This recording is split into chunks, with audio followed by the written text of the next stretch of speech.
Hello and welcome back to my channel. Today we'll be talking about all the new books that are coming out in August. And I'm going to approach this a little bit different this time. Rather than sorting the books by the dates they're coming out, I'm sorting them by actual genre. I will list all of the books and timestamps with the categories below. That way it's going to be easier for you to just skip to the section that you're interested in. Let's go and get started. All right, let's start with fiction. The first book is People Like Us. So here it's talking about two Black writers that are trying to find peace and belonging in a world that is riven with gun violence. So one of them wins a big prize and is on a book tour now, and the other one is set to give a speech at a school that has just suffered a shooting. And then they're talking about how their stories are going to merge. And I personally always like stories like that. Then we have Moderation, and I love this cover. And what's interesting about this is actually set in virtual reality. It says this is about real romance in the virtual workplace. So it says that our main protagonist is a virtual reality moderator and she falls in love with someone in this VR world. That could be interesting. Then we have Atomic Hearts. A fateful summer of secrets and lies alters the trajectory of a young girl's life in this glimmering debut about love, addiction, and the power of storytelling. So this is about a 16-year-old girl living in Michigan, and she's been keeping a secret from her friends. And this truly reads like it's a coming-of-age story, which I personally think could be really good. Then we have Spectacular Things, and it says here, two sisters examine what they owe each other and what they're willing to sacrifice to make their family dreams come true.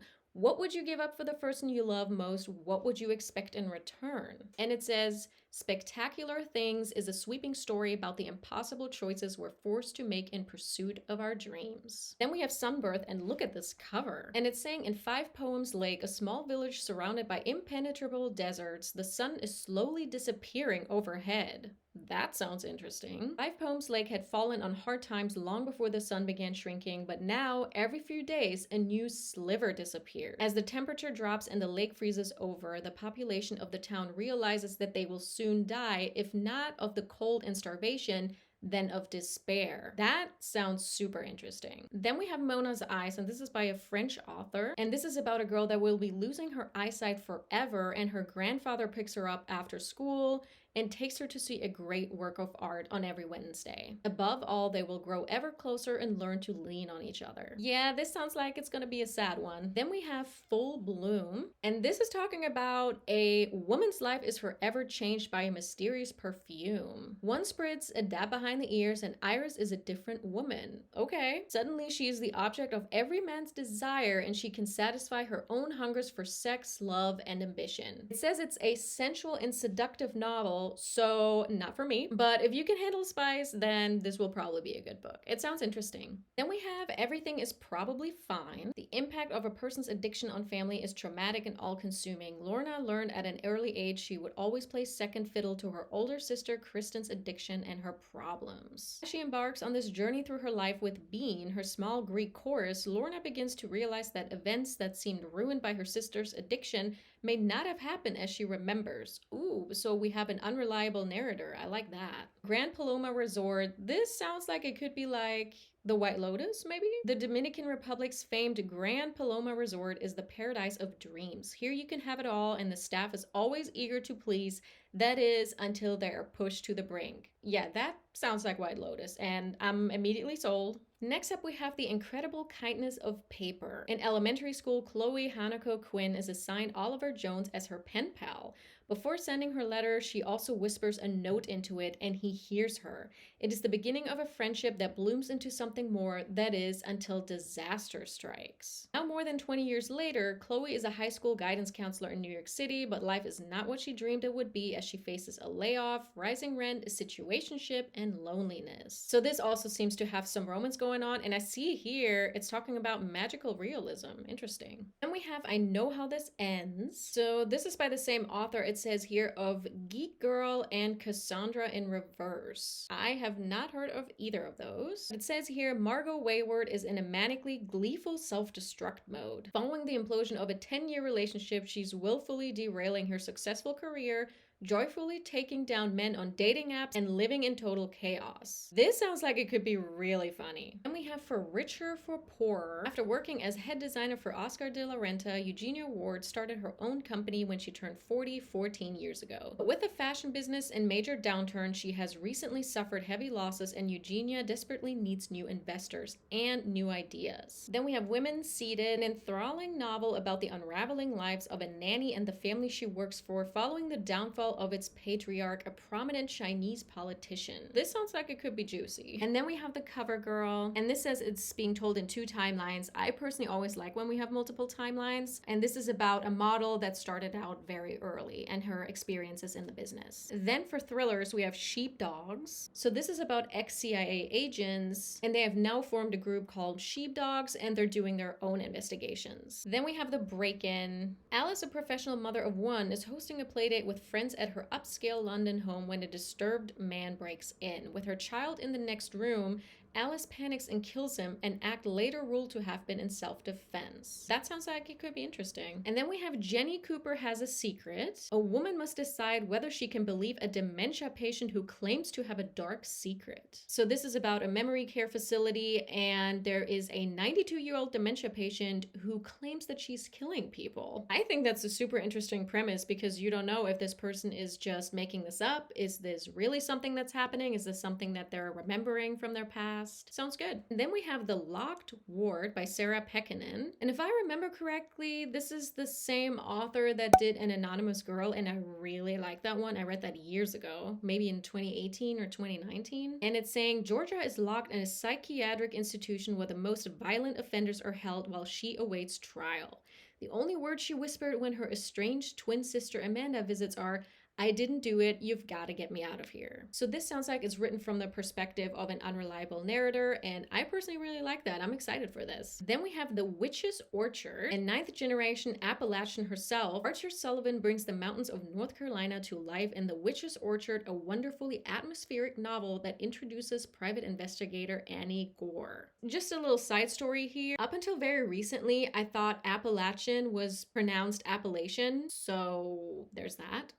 So anyway, I just learned that recently. This sounds like it could be a great fall read. Then we have Gone in the Night, and this is already number 5 in a series. I've honestly never heard about this. And here it sounds like that a sister turned in her brother for his role in a murder. Now after a while, he's actually asking her to visit him in prison. Turns out he has a possible case for her. One of his fellow inmates, Joe Green, may be innocent of the murder that landed him behind bars. Like I said, I don't know anything about this series, but let me know if you do. Then we have High Season. On a beautiful summer's night 20 years ago, troubled 17-year-old Tamara Drayton was found floating face down in the pool of her family's idyllic mansion in the south of France, leaving her twin brother, Golden Boy Blake, to pick up the pieces of their shattered family. So this sounds like some murder and rich people drama, so count me in. Then we have Peter Miles Has to Die. Is this like the movie John Tucker Must Die? Murder, it turns out, is surprisingly easy when you're fueled by revenge. What comes after is the hard part. So it says here that Peter Miles is a local cop, and there's a bartender, a nurse, and a student that think he deserves to die because they think that he murdered their best friend and got away with it. Now, this I have really high hopes for. Too Old for This by Samantha Downing. So this is about a serial killer that supposedly retired. Now, years later, she needs to protect her secret and she needs to kill one more time. We are all guilty here, and this I'm super excited for as well. Karin Slaughter is one of my favorite authors, and I'm sure a lot of you guys like her too. And this is actually the start of a new series called North Falls, as far as I can see. Welcome to North Falls, a small town where everyone knows everyone, or so they think. Until the night of the fireworks, when 2 teenage girls vanish and the town ignites.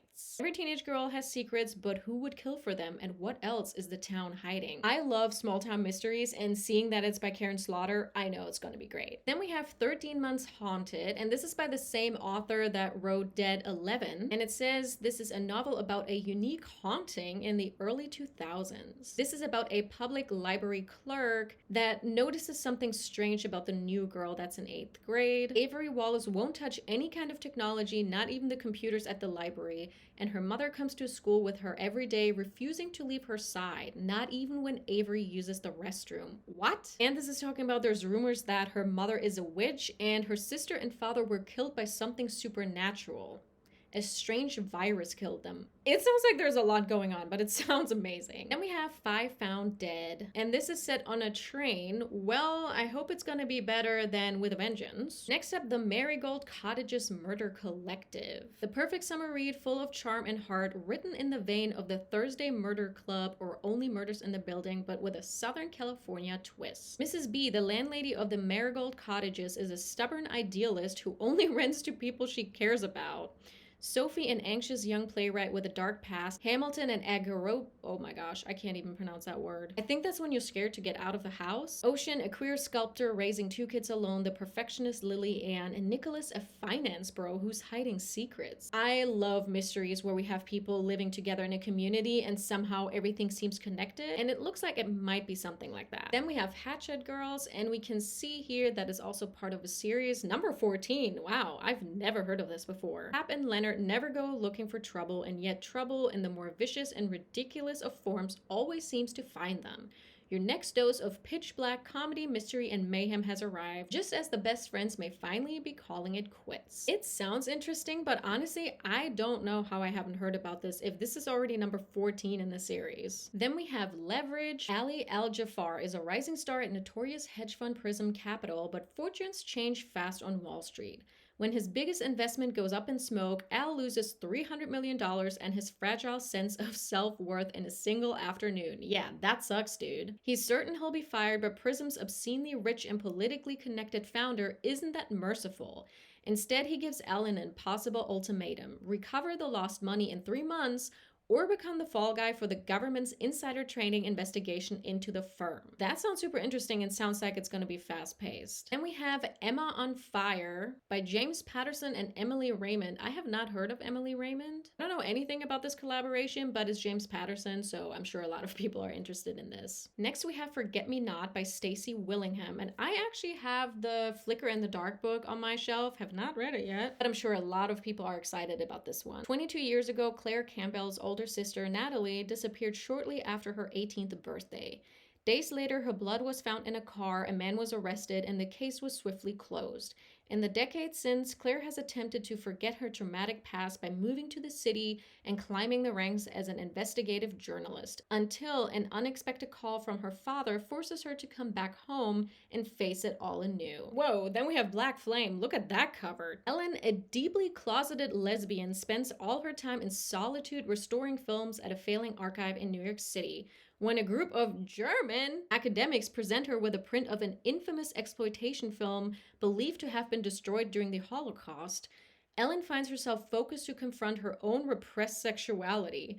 And the more she works on the restoration, the more obsessed she becomes over its depictions of occult practices and queer debauchery. She's soon convinced that the acts portrayed in the film are not fiction but reality, and they're happening to her? I don't even know what to say. This sounds crazy. Then we have The Fake Ghost. Set both in Nigeria and the USA, The Fake Ghost follows the wacky and sinister travails of the President of the United States, reborn as a black child in a tiny African hut. As the child grows, he insists on being called POTUS and hears disturbing voices in his head that often cause him to be cruel and selfish, until one day an accident separates the linked souls. With the help of Medicine Man, the president must find a way to free his trapped soul and return to the United States to prevent a dastardly political plot against him. But first he must enter a diabolical blood pact which might return to haunt him with devastating consequences. This sounds super unique. Then we have This Is My Body. Single gay mom Bridget always thought that cutting ties with her extremist Catholic family was the best thing she could have done for her daughter Dylan and for herself. But when Dylan starts having terrifying fits of unnatural violence, Bridget can't shake her memories of a girl from her childhood who behaved the same way, until Bridget's uncle, Father Angus, performed an exorcism. Convinced that her daughter is suffering from a demonic possession, Bridget does the thing she told herself she goes home. What is this sentence? Father Angus is the worst person she knows, but he's also the only person who can help her daughter. This sounds like it's going to be working through some childhood trauma. Next up we have Tantrum. Interesting cover. Is that hair that's coming out of there? there. Looks a little crazy. Need a hairbrush? This electric horror novel from the author of Insatiable Volt Sisters, an exhausted mother thinks her newborn might be a monster. She's right. Whoa. Thea's third pregnancy was her easiest. She wasn't consumed with anxiety about the baby. She wasn't convinced it was going to be born green or have a third eye or have tentacles sprouting from its torso. Thea was fine. Her baby would be fine. But when the nurses handed Lucia to her, Thea just knew. Her baby girl was a monster. Not only was Lucia born with a full set of teeth and the devilish glint in her eye, but she's always hungry, indiscriminately so. One day Lucia pointed at her baby brother, looked Thea dead in the eye, and said, "I eat?" What? Thea doesn't know whether to be terrified or proud of her rapacious baby girl. Girl, what? And as Lucia starts growing faster and talking more, dark memories bubble to the surface, flashes from Thea's childhood that won't release their hooks from her heart. Lucia wants to eat the world. Thea might just let her. There is a lot going on here, and I have to read this. This sounds absolutely crazy. Next up, we have The Faceless Thing We Adore. It's a tale as old as time. Break up with your shitty boyfriend, travel to a foreign country to find yourself. End up in a sex-filled commune worshipping an angry god. When Iofi, don't know how to pronounce that, stumbles across the farmstead, she finds everything she's been missing. A community that loves her, sexual freedom, a greater purpose. She could actually be happy here. Yeah, that doesn't sound like something I'm interested in. Then we have A Game in Yellow, and I feel like I've seen this cover before. Euphoria meets Things Have Gotten Worse Since We Last Spoke in this latest novel by Haley Piper, following a couple who search to spice up their sex life leads them down to a path of madness. A kink-fixated couple, Carmen and Blanca, have been in a rut. That is until Blanca discovers the enigmatic Smoke in an understreet drug den who holds pages to a strange play, The King in Yellow. Read too much and you'll fall into madness, but read just a little and pull back and it gives you the adrenaline rush of survivor's euphoria, leading Carmen to fall into a game of lust at a nightmare's edge. Yeah, no, not for me. And next up we have The Unseen, and this is actually by the same author who wrote Brother, which I haven't read before, but I keep hearing such good things about it, and I definitely want to read it this year. And this is talking about Isla Hansen, a mother reeling from a devastating loss, is beside herself when a mysteriously orphaned child appears on the outskirts of the Hansen secluded Colorado property. Although strange and unexplainable, the child's presence breathes new life into Isla. But as the child settles in, Isla's husband Luke and their 5 children notice peculiarities that hint at something far beyond the ordinary, anomalies that challenge the very fabric of reality itself. The tension with the Hansen household grows, and with it, the sense that there's something very wrong with a new kid in the house. That sounds really good, and honestly, the cover already sold me. Then we have Secret Lives of the Dead, and look at this cover. Like a skeleton that is also a tree. When Jody, Bibi, and Matt decide to burglar a derelict country home as a thrilling dare, they become embroiled in a twisted legacy of supernatural horror. There are rumors of a bizarre curse hanging over the hoard of antiques and jewelry within the house. And unbeknownst to the others, one member of the trio has darker motives for breaking into the property. Hi, this is just future me editing, and I forgot 2 books in the sci-fi category, so let's go through them now. So we have The End of the World as We Know It, New Tales of Stephen King's The Stand. And this includes short stories based on The Stand, a very popular Stephen King book. And it's saying, bringing together some of today's greatest and most visionary writers, The End of the World as We Know It features unforgettable, all new stories set during and after, and some perhaps long after, the events of The Stand. So if there are any Stephen King fans out there, you should probably check that out. And then we have Automatic Noodle, and this sounds very intriguing because this is about food delivery robots, and they're running their own restaurant. And apparently they make the best noodles in town. It's set in San Francisco, but someone is leaving them really bad reviews all the time, and they're trying to figure out who it is before their reputation is completely destroyed. Then we have These Memories Do Not Belong to Us. This book is about people being able to transfer their memories between minds. I'm super interested in this. This sounds straight up like Black Mirror. Whew, all right, those were a lot of books. I hope you enjoyed this, and hopefully you also found some books that you want to add to your TBR. If you like this, don't forget to thumbs up this video, and I would also love for you to consider subscribing. And I will see you in my next video. Bye.